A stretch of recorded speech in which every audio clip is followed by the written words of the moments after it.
maa ngi ànd ak Clédor Sène Male ak Abdou Karim Gueye pour mu lim ñoom ñaar rek ci délégation bi lii nga xam ne moo na fi dajale nag dañ ciy njëkke rek marsawu njaboot yi fi nekk te ñàkk seeni ñoñ nga xam ni dañoo àndoon ak ñun xeex bi ba yàlla def ñu ñàkk seen bakkan ba tax tey jii ñu dajaloo fi pour ñaanal leen ñuy gërëm imam Dramé mi nga xam moo jiite ñaan gi ñu ngi am yaakaar ne yàlla dina leen jéggal ñoom ñëpp ndaxte dañoo xeex pour seen réew ba yàlla moom leen kon am nañ yaakaar ci ñoom waaye ñu ngi marsawu famille yi tey ñaan liñ fi ñaan yëpp tey yàlla na ko yàlla nangu mu teeru leen ca aljanay firdawsi ñuy wax ne lii ñu fi dajale nag lu am solo la parce que nag comme at lañ toll laaj na même bu dul dara ñu xool fu ñu toll ci li nga xam ni moom lañ nekkoon ci weer wii bi muy am ci mois de mars 2021 ci même salle bii comme niñ ko waxee ci lañ ñu yónnee délégation sëñ Mountakha Bachir ñu ñëw fekk ñu ngi doon waajal xeex boo xam ne ñëpp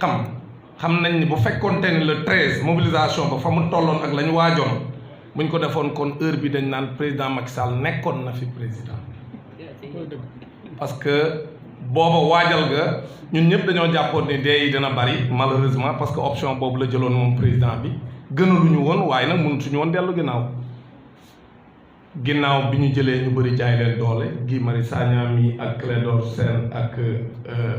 Assane Diouf ku ne fàttaliku ne ni ñu leen jaayee doole fekk leen seen kër yóbbu leen en prison lépp ci xeex bi la woon ñun ñii dem nañ ci garde à vue Abdou Karim Gueye mii ci la bokkoon ak man ñii ak yeneen 19 membres sunu coalition citoyenne le peuple yëpp parce que ñun ñëpp réew mi rek lañ bëgg mu baax duñ fi nekk nag kenn dañu xoxatal dañu jaay doole président Macky Sall nag ci jaay doole rek la nekk loolu moo tax bin ñu ñaanee fasaase ñu nangul ko sëñ Mountakha ndax xam dayoom ak xam ni mu yéenee jàmm réew mi te ku ko xam-xam ne day wax ci baatin booba gis na ne bu ñu xeexee jàppante réew mi doo nga ci ñàkk mais moom président de la république mi nga xam si moo sàkk woon sëñ Mountakha ñaan tey jii lam déggoo woon moom moo taxaw di ko salfaañe te booba tiit na parce que bi muy wax na ci Touba dugg boobu dafa tiit mu dem ñaan pour sëñ Mountakha ñaan ñu teg lépp ci suuf li ñu sëñ Mountakha ñaan nangul nañ ko ñun amul lenn lu ñu ñaanoon lu nangul moom la mu diggee woon France daal di xëddeen amul dara lu mu ci doxal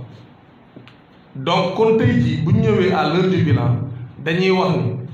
moom président Macky Sall naam profité na ci yokk li mu policier am ak li mu gendarme am mais kenn mënta arrêter un peuple déterminé pour aar démocratie am aar état de droit am aar ay liberté te ñun ci loolu lañ taxaw kon nag képp ku koy digal moom président Macky Sall ñi koy jay ba dëkk bi tàkkee kenn gisatu leen woon kon ñi koy jay bu leen toppee ba dugal boppam ci guuta dana ci bëgg a génn du ci mën a génn kon ñun li message bi ñuy lancé mooy président Macky Sall da dellu ginnaaw ñun suñu càkkutéef dañ koo def pour bëgg rek réew mi baax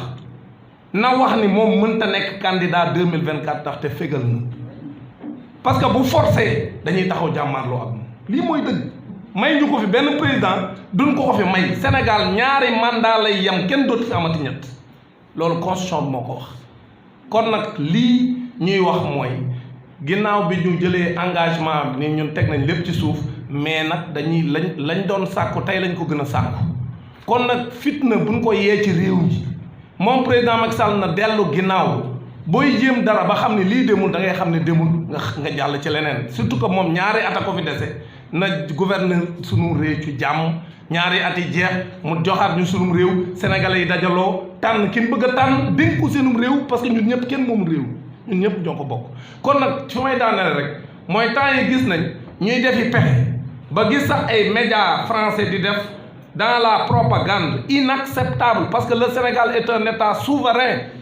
on n'acceptera pas qu'un autre pays vienne s'ingérer dans nos affaires donc intérieures. Aujourd'hui nous avons un dossier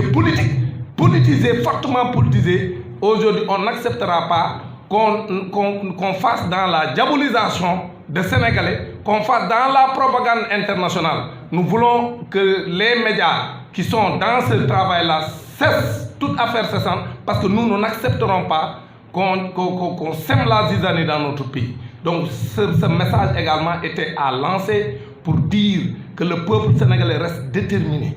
à combattre pour la démocratie, à combattre pour les libertés publiques, à combattre pour l'état de droit.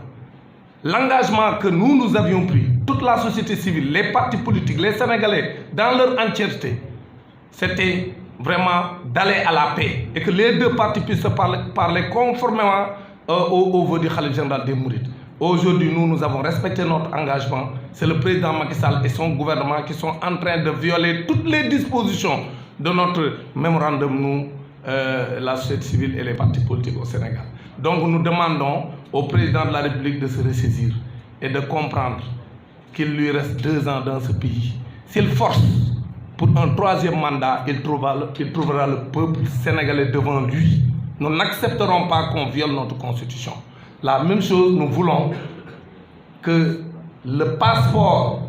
du président Ousmane Sonko soit délivré dans les meilleurs délais. Parce qu'aujourd'hui, ça également, c'est une injustice inacceptable qu'on puisse retenir le passeport de Ousmane Sonko alors que rien ne le justifie. Donc tout ça, ça ne participe pas à l'apaisement. Pour aller à l'apaisement, il n'a qu'à prendre des mesures qui rassurent. Et prendre des mesures qui rassurent, c'est annoncer publiquement qu'il ne sera pas candidat en 2024.